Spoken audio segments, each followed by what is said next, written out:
కడపలో టీడీపీ మహానాడు అంగరంగ వైభవంగా కొనసాగుతుంది. మహానాడుకు భారీగా టీడీపీ కార్యకర్తలు, నేతలు, ప్రతినిధులు తరలివచ్చారు. పలువురు మంత్రులు రాష్ట్రాభివృద్ధిపై మాట్లాడారు. అభివృద్ధి కార్యక్రమాలు వేగంగా జరుగుతున్నాయని, సంక్షేమ పథకాలు ఒక్కొక్కటిగా అమలు చేస్తున్నామని మంత్రి పార్థసారథి అన్నారు. సీమాభివృద్ధిపై జగన్ చర్చకు రావాలని మంత్రి సవిత సవాల్ చేశారు.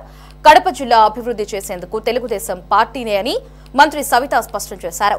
సీమలో వైసీపీ తుడిచిపెట్టుకుపోతుంది అంటున్న మంత్రులతో మా ప్రతినిధి గిరినాథ్ ఫేస్ టు ఫేస్.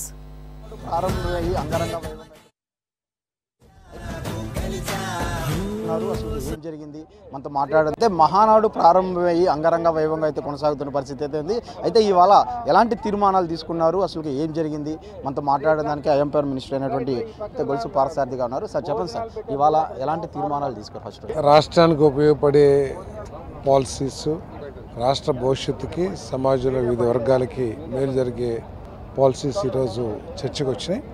దాంట్లో ముఖ్యంగా అన్నదాతకు సంబంధించి, రైతుకు సంబంధించి, స్త్రీ శక్తికి సంబంధించి, సోషల్ రీఇంజనీరింగ్కి సంబంధించి ఇవన్నీ కూడా వచ్చినాయి. అదేవిధంగా కార్యకర్తే దేవుడు అనే విధంగా, పార్టీకి కార్యకర్త వెన్నుముక అనే విధంగా కూడా చర్చకు వచ్చింది.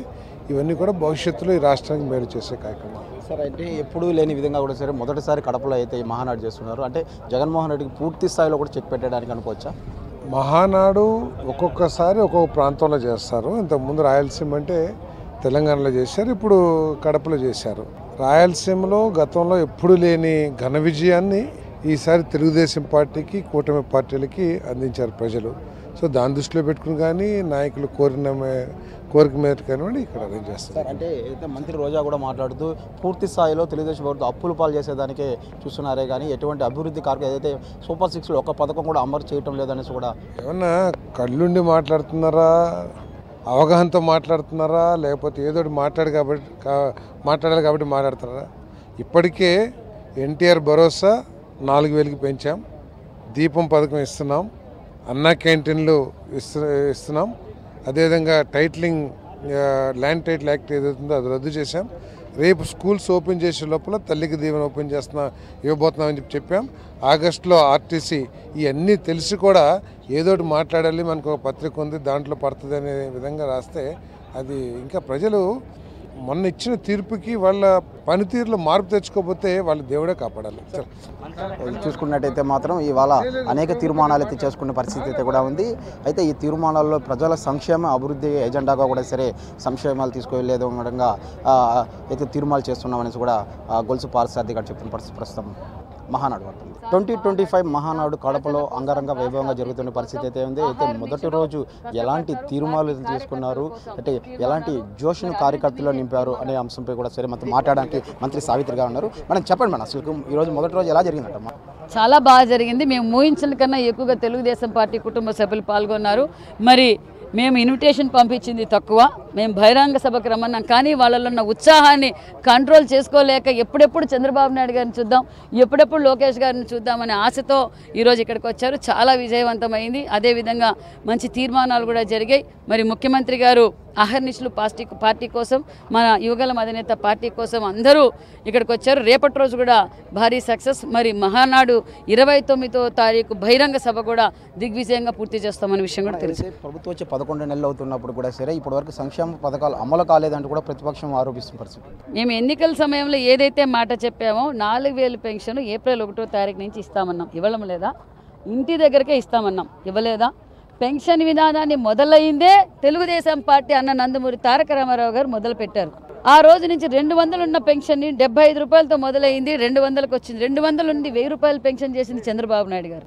2000 చేసి 1000 రూపాయలు ఉన్నది 2000 చేసింది చంద్రబాబు నాయుడు గారు. 2000 ఉన్న పెన్షన్ 3000 చేయడానికి ఈ రంగుల రెడ్డికి 5 సంవత్సరాలు పట్టింది.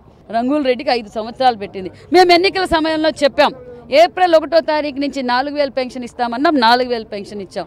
వికలాంగులకు 3,000 ఉన్న పెన్షన్ 6,000 ఇచ్చాం. 100% బెడ్డెడ్ ఉన్న పెన్షన్ 5,000 ఉన్న పెన్షన్ 15,000 ఇచ్చాం. ఇది సూపర్ 6లో భాగం కాదా? రాష్ట్ర వ్యాప్తంగా ఏదైతే అన్న నందమూరి తారక రామారావు గారు బడుగు బలహీన వర్గాల కోసం పార్టీ పెట్టారో, కూడు గూడు గుడ్డ నిదానంతో పార్టీ పెట్టారో, మరి ఆయన పేరు మీదట అన్నా క్యాంటీన్లు ఓపెన్ చేశాం. ఆ రోజు 14-19లో అన్నా క్యాంటీన్లు ఓపెన్ చేస్తే ఈ రంగుల రెడ్డి రంగులు మార్చుకొని తండ్రి పేరో రాజారెడ్డి పేరో పెట్టుకొని అన్నా క్యాంటీన్ పెట్టచ్చు అంటే బడుగు బడిగిన వర్గాలు అన్నం తినడం కూడా ఇష్టం లేని వ్యక్తి జగన్మోహన్ రెడ్డి. మేము ఎన్నికల సమయంలో చెప్పాం అన్నా క్యాంటీన్లు ఓపెన్ చేస్తామని చెప్పాం, అన్నా క్యాంటీన్లు ఓపెన్ చేస్తాం, ఉచిత ఇసుక ఇస్తామన్నాం, మెగా డిఎస్సి అన్నాం, మరి మధ్యాహ్నం భోజనం కూడా మేము చెప్పని పథకాలు కూడా మేము అమలు చేస్తున్నాం, దీపం 2 ఇచ్చాం, ఫ్రీ బస్సు ఇస్తున్నాం, తల్లి వందనం ఇవ్వబోతున్నాం, అన్నదాత సుఖీభవ ఇస్తున్నాం, జగన్ భూ చట్టాన్ని రద్దు చేశాం. అభివృద్ధి ధ్యేయంగా మేము పనిచేస్తున్నాం. పోలవరం పనులు మొదలైనాయి, అమరావతి పనులు మొదలైనాయి, పల్లె పండగ జరుగుతోంది. ఒక పక్క ప్రజలకే కాదు పశువులకు కూడా గోకులం షెడ్లు కట్టాం, మరి పశువులు తాగడానికి నీళ్లు తొట్టిలు కట్టాం. ఈరోజు ఆల్ డిపార్ట్మెంట్స్ మేము చర్చించడానికి సిద్ధమే. మరి పులివెందుల ఎమ్మెల్యే గారు కావచ్చు, ఆయన సలహాదారులు 56 మంది కావచ్చు, ఆయన మంత్రిమండలిలో ఉన్న మాజీ మంత్రులు కావచ్చు, చర్చించడానికి సిద్ధమైతే కడప వైఎస్ఆర్ సర్కిల్లోనే సిద్ధంగా ఉంటామని కూడా తెలియజేస్తున్నాం. అయితే కడపలో అడుగు పెడితే కూడా ఒప్పుకోని గతంలో అయితే జగన్మోహన్ రెడ్డి అనే పరిస్థితి. గతంలో కడపలో అడుగు పెడితే చంద్రబాబు ఒప్పుకున్నాడు, ఈ రోజు కడపలోనే మహానాడు చేస్తున్నాం. కడపను అభివృద్ధి చేసింది మేము, కడపను అభివృద్ధి చేసింది, రాయలసీమను అభివృద్ధి చేసింది మేము, మా చంద్రబాబు నాయుడు గారు అభివృద్ధి చేశారు. మరి కడప మీద చర్చించడానికైనా సిద్ధమే, పులివెందుల మీద చర్చించడానికైనా సిద్ధమే. ఎందుకంటే అభివృద్ధి చేసింది మేమే, హక్కు మాకే ఉంది. మాకు ఎన్ని సీట్లు వచ్చాయో చూద్దాం, మిగతా సీట్లు కూడా రాబోయేది మాకే. అయితే పూర్తిగా ఏదైతే కడప జిల్లాని అభివృద్ధి చేసింది తమే. ఎందుకంటే గతంలో ఇక్కడ ఏదైతే రాజశేఖర రెడ్డి పరిపాలన కాదు, జగన్మోహన్ రెడ్డి పరిపాలనలో పూర్తి అవినీతి అక్రమాలు జరిగినాయని కూడా ఆ మంత్రి చెప్తున్న పరిస్థితి ప్రస్తుతం మహానాడు వద్ద ఉంది. కెమెరామెన్ అశ్వత్ గిరి, సిటీ 24 న్యూస్, మహానాడు.